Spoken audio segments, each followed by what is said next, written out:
안녕하세요.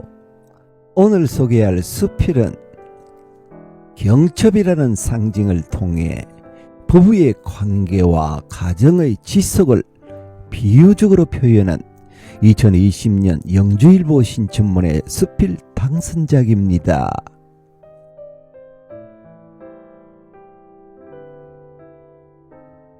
이상수의 황동 나비경첩. 화초장 위에 황동나비가 고요히 앉아있다. 헛밀이라도 하듯 미동이 없다. 철심이 박힌 나비의 반쪽은 몸판에, 다른 쪽은 문짝에 단단히 고정되어 있다. 문을 여닫을 때마다 황금빛 날개가 팔랑거린다. 친정 안방에 놓인 화초장은 어머니가 시집 올 때 가져왔다. 2칸짜리 문판에 단아하게 매화가 그려져 있고 황동나비 3마리가 돛을 새김되어 있다. 안쪽엔 해충의 침입을 막으려 한지를 더 빨랐다. 윗칸엔 모시적섬을 비롯해 두루마기와 유건이 걸리고 아래 칸엔 치마 저고리며 처녀 때 손수 수놓은 베갯릿이 포개져 있다. 친정 부모님이 부부의 연을 맺은 것은 60년 전이었다. 15세 가장이 되어 책임감 강한 아버지와 놀기 좋아하던 철없는 막내딸 어머니는 초래층에서 처음 만났다. 당시엔 오래 연애 기간을 갖지 못한 동갑내기 부부의 성격은 판이했다. 아버지는 섬세하며 꼼꼼했고 어머니는 대범하고 쾌활했다. 한번 일을 시작하면 끝을 보는 아버지와 실정이 나면 바로 그만두는 어머니의 동상이몽이 시작되었다. 두 분이 일하는 방식은 매우 달랐다.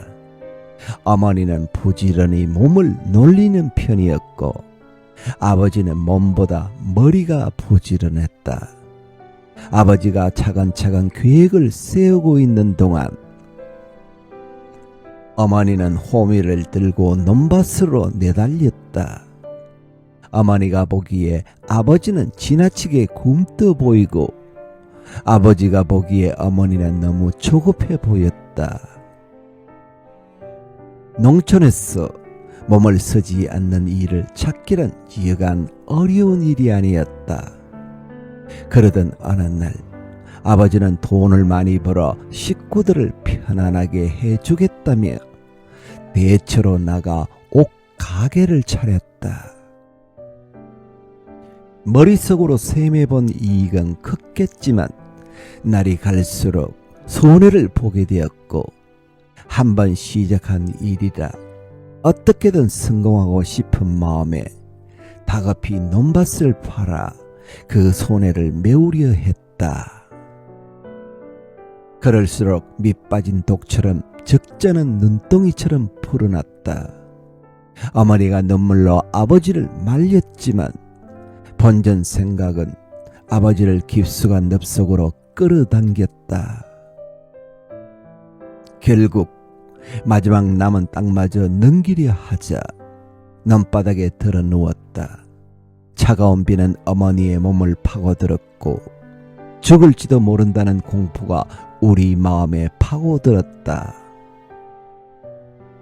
울며 불며 매달리는 우리를 보더니 결국 아버지는 가게를 정리했다. 한동안 잠잠하던 사업에 대한 아버지의 꿈은 쉽사리 접히지 않았다. 어느 해 초등학교 근처에 있는 땅을 세내어 시멘트 블록 공장을 차렸다. 건물 한 채였고 직원은 딸랑 어머니뿐이라 딱히 공장이랄 것도 없었다. 학교를 파하고 돌아오는 길이면 어머니는 혼자서 젖은 블록을 나르고 있었다. 갓 찍어낸 블록은 살짝 건드리기만 해도 귀퉁이가 무너져 설 수 없게 된다. 어쩌면 어머니의 두 손에 들린 것은 젖은 블록이 아니라 아버지의 사업인지도 몰랐다. 아버지는 미수금을 거두기 위해 사방팔방 뛰어다녔지만 사고로 몸을 다쳐 1년도 못 넘기고 공장을 접을 수밖에 없었다. 결국 다시 농부의 삶으로 돌아왔다. 60여 년 온갖 풍상을 겪은 화초장에는 세월의 덮개가 앉아있다. 문짝은 헐거워지고 나비는 녹이 슬어 빛이 파랬다. 군데군데 갈라진 틈을 메운 흔적이 우툴두툴하다. 손바닥으로 썰어보면 쓸쓸함이 묻어난다. 한사코 밖으로만 떠돌던 아버지와 그걸 말리려던 어머니의 시간이 아릿하게 전해져 온다. 신혼 때 우리는 아기가 잘 맞았다. 언제나 그러리라 의심하지 않았지만 시간이 지날수록 남편과 나의 관계는 헐거워지고 말았다. 갑자기 찾아온 실직과 그로 인한 어려움 때문에 조금씩 균열이 생기기 시작했다. 하는 수 없이 내가 생활전선에 뛰어들었다. 쌓인 피로로 집안을 제대로 챙기지 못할 때가 많았고 실적 때문에 괜스레 짜증을 부린 적도 있었다.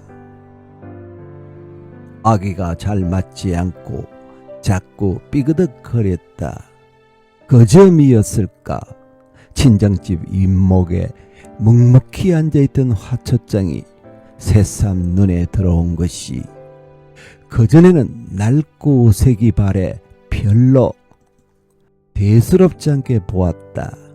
친정에 들를 때마다 하도 낡았어 새 것으로 바꾸는 게 좋겠다며 괜히 어머니를 핀잔했다. 하지만 당신은 한사코 손사래를 쳤다.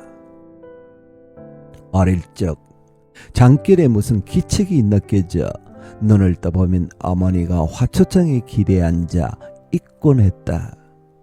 아버지와 고성이 오간 날이었을 것이다. 입으로는 무언가를 대내며 화초장을 연거푸 문지르고 있었다. 마치 어떤 의식을 치르는 사람 같아 보여 엄숙하기까지 했다. 아침에 일어나 보면 경첩에서는 반짝반짝 윤이 났고 어머닌 언제 그랬냐는 듯 우리 도시락을 샀다. 여닫는 문은 물론이고 안경다리를 접었다 펴거나 피아노 뚜껑을 여닫는데도 경첩이 쓰인다. 만약 그것들이 풀이나 녹건으로 만들어졌다면 얼마나 쉽게 망가질 것인가. 사교 댄스에서 회전하는 축을 어느 한쪽 발끝에 두고 체중을 옮기면서 회전하는 것도 경첩이라 한다. 그러고 보면 어느 한쪽이 자신의 궤도에서 이탈하지 않도록 잡아주는 것은 모두 경첩이라 할 수 있겠다. 반백년을 함께 산 친정 부모는 이제 서로가 단단히 연결되는 방법을 안다. 헐거워진 화초장 문짝처럼 어느 한쪽이 떨어져 나가려 할 때 다른 한쪽은 그것을 단단히 붙잡아 주어야 한다는 것을, 상대방을 신뢰하며 끝까지 기다려 주어야 한다는 것을 아버지는 안정된 가게를 위해 여러 가지 일을 벌였다. 일이 생각대로 풀리지 않아 절망도 했고 그대로 주저앉아 일어서고 싶지 않을 때도 있었지만 어머니는 그때마다 아버지를 잡아주었다. 밖으로 나돌며 나는 여러 가지 일을 전전했다. 한 가지 일을 오래 하지 못하는 탓에 여러 직업을 전전했고 적응하는 동안 온 힘을 쏟았다. 그만큼 집안일은 소홀할 수밖에 없었다. 저녁 떽거리며 아이들 챙기는 일까지 도맡아 했을 때 심정이 어땠을까? 변화를 싫어하고 질서정연한 것을 좋아하는 남편이 어질러진 집안을 견디고 나의 빈자를 메우면서 늦은 귀가를 할 때도 남편은 반갑게 현관문을 열어주었다. 아버지의 잦은 사업 실패로 헐거워지려 할 때마다 어머니가 붙들어 주었고 내가 돈을 번다는 핑계로 밖으로 나돌 때 붙들어 준 것은 남편이었다. 그렇게 두 사람이 경첩이 되어 주었기에 화촉강처럼 든든하게 가정을 유지할 수 있게 된 것이 아닐까. 기와 가루를 가져와 나비의 날개를 닦는다. 세 마리 황동나비는 여전히 단단하게 문짝을 붙잡고 있었다. 녹슬어 있던 황동나비가 날개짓을 한다. 매화나무 위에 앉았다간 팔랑팔랑 안방을 날아다닌다. 나비가 날아간 자리마다 매화향이 가득 퍼진다.